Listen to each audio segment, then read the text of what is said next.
must obviously get asked about the Smiths all the time. Do you find that flattering, or do you find it quite frustrating when you're wanting to talk about other things? I understand it. I mean, ultimately, I think if you've been lucky enough to be in a band that people really love, okay, and that are successful, then it's somewhat churlish to... You can't really be bitching about it, really, you know, I mean, what more do you want? I've been after a blue one forever. I'm not into, like, collecting tons and tons of colours, but I just really wanted a blue one.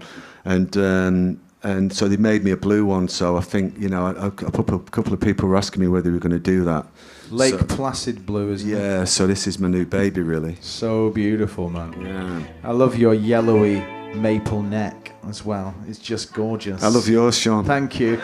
I'm really proud of that, and I'm proud of everything I did with the Smiths.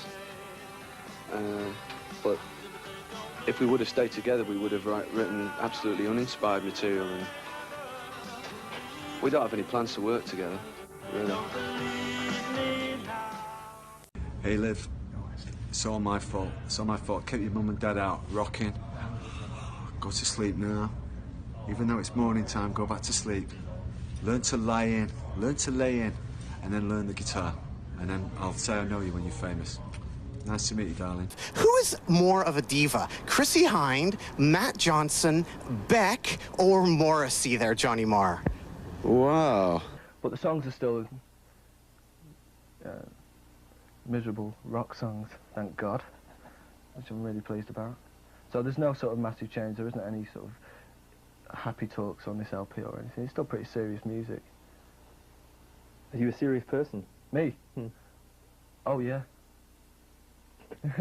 What do you think?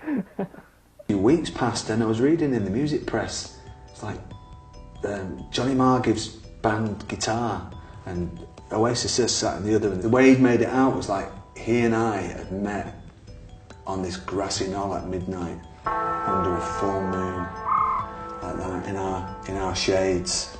And I'd walked up onto the knoll and I'd passed him the Les Paul, like Excalibur, you know, and said, "Here, keeper of the flame, you know, taketh thy Les Paul and lay down some heavy licks, that the masses may fall at your feet, and you will become King Noel. Arise, King Noel," you know. And then we drank the blood of a groupie, which isn't actually what happened.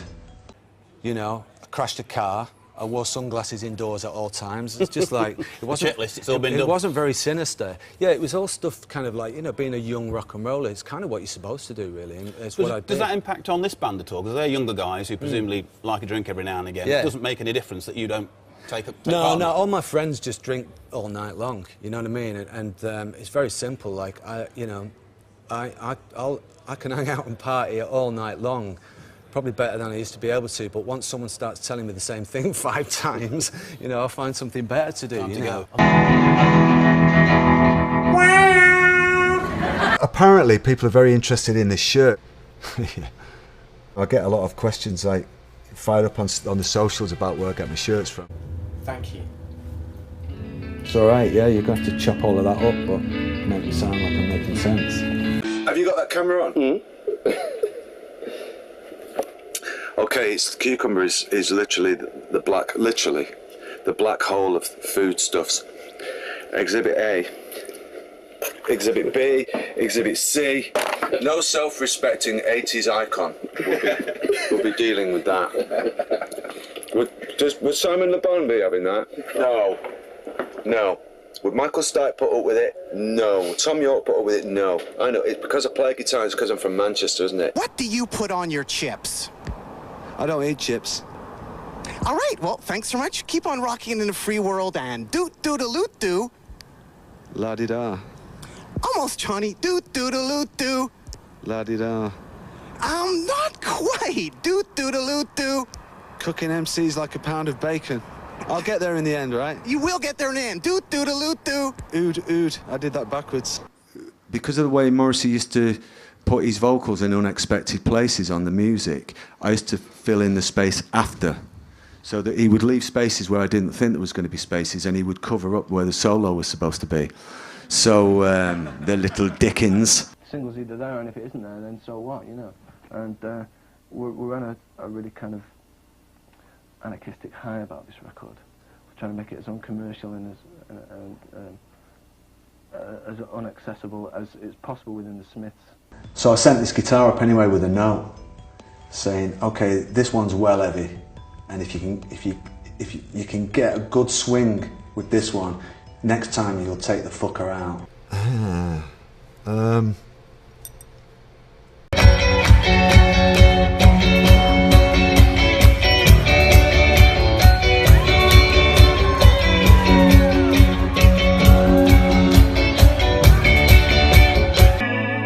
It actually sounds more like a Ricky than it does a Jag. It sounds exactly like a cross between a Ricky and a Gretsch.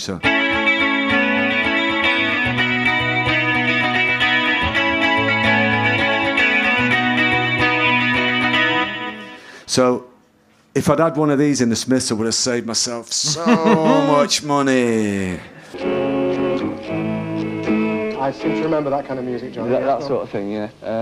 Well, basically because there's a lot of space to fill with Smith stuff, especially live, I just take it and sort of try a little bit more aggressively and go...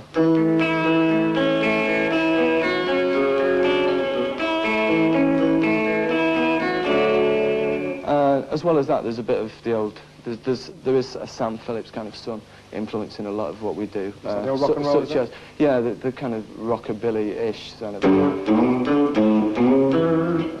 that kind of thing.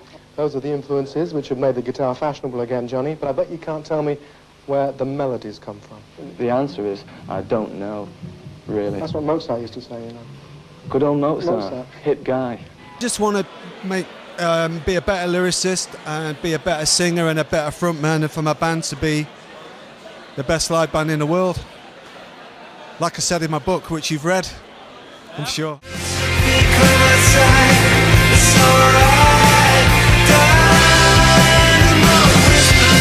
Come